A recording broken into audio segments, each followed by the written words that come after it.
গঠনের মাধ্যমে রাষ্ট্রের সাবেক শাসকরা এবং তাদের পরিবারের সদস্যরা, আত্মীয়, দলীয় আনুকূল্যপ্রাপ্ত ব্যবসায়ী আমলাগণ সরাসরি অর্থ বিদেশে নিয়ে গেছে। সামিট গ্রুপ তাদের সমুদায় অর্থ সিঙ্গাপুরে পাচার করেছে। এস আলম গ্রুপ বাংলাদেশ ব্যাংকের অনুমোদনের তোয়াক্কা না করেই সিঙ্গাপুরে অর্থ পাচার করে তা দিয়ে বিলাসবহুল হোটেল ক্রয় করে তার মালিক হয়েছে। ব্যাংকের অনুমোদনের তোয়াক্কা না করেই নষ্ট রাজনীতিক, লুটেরা ধনিক, অসৎ আমলা, এই ত্রয়ী চক্র অর্থ পাচারের মাধ্যমে বাংলাদেশের অর্থনীতি পোকলা করে দিয়েছে। বিদেশে তারা বেগম পাড়া, সেকেন্ড হোম, বিলাসবহুল প্রাসাদ করে তুলেছে। বিদেশে বিভিন্ন ব্যাংকে তাদের অ্যাকাউন্ট ক্রমান্বয়ে স্ফীত হয়েছে। দুর্নীতির মাধ্যমে তারা আল্ট্রা রিচ পরিণত হয়েছে। এই সকল দেশশত্রু লুটেরা ধনীদের পাচারকৃত অর্থ দেশে ফিরিয়ে আনার জন্য আমরা দেশের অর্থনীতির অভিভাবক বাংলাদেশ ব্যাংকের কাছে নিম্নলিখিত দাবি জানাচ্ছি। এইটা করেছে আওয়ামী লীগের নেতা মঈনুদ্দিন খান আলমগীর।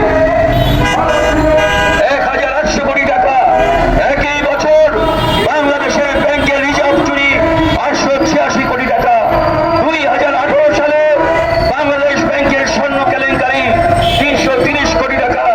2019 সালে এস আলম গ্রুপের মালিকানাধীন গ্লোবাল ইসলামী ব্যাংকের এমডি পি.কে. হালদার কর্তৃক অবৈধ আর্থিক সংস্কার অর্থলোট 3500 কোটি টাকা। 2022 সালে এস আলম গ্রুপ কর্তৃক ইসলামী ব্যাংকের 2604 কোটি টাকা লুট।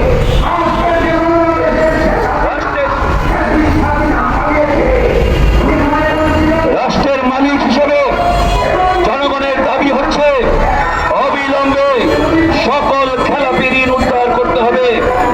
ঋণ গ্রহণের সময় ঋণ গ্রহীতা ব্যাংক বরাবর ইররেভোকেবল পাওয়ার অফ অ্যাটর্নি প্রদান করেন, যার ফলে আদালতের হস্তক্ষেপ ছাড়াই ব্যাংক মর্টগেজকৃত সম্পত্তি নগদায়ন করে অপরিশোধিত ঋণ পরিশোধ করার ক্ষমতা রাখে।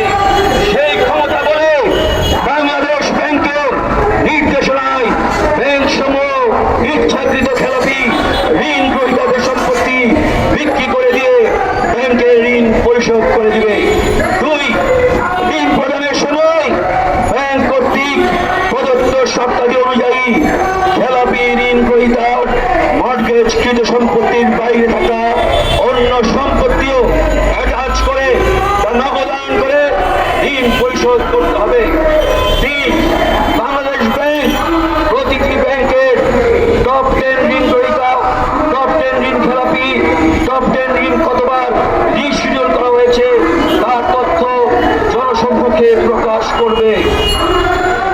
4, ব্যাংক সমূহ কোন বড় বড় ঋণ গ্রহীতা ঋণ অবলম্বন করেছে, কোন বড় বড় ঋণ গ্রহীতা ঋণ অবলম্বন করেছে এবং কোন ঋণ গ্রহীতা ঋণ পরিশোধ আদালতের নির্দেশে স্থগিত রয়েছে তার তালিকা বাংলাদেশ ব্যাংকের মাধ্যমে জনগণের সম্মুখে প্রকাশ করবে। লুটেরারা জনগণের সম্পদ লুটপাটের সময় কোন ধরনের আইনের ধার ধারেনি। এখন তা উদ্ধারের জন্য আইন আদালতের দোহাই দেওয়া হবে। লুটেরাদের সমর্থন করা ব্যাংক সমূহ, কেন্দ্রীয় ব্যাংক ও আদালত কর্তৃপক্ষ যৌথ আলোচনার মাধ্যমে লুণ্ঠিত সম্পদ পুনরুদ্ধারের সর্বাত্মক উদ্যোগ গ্রহণ জনগণের প্রত্যাশা।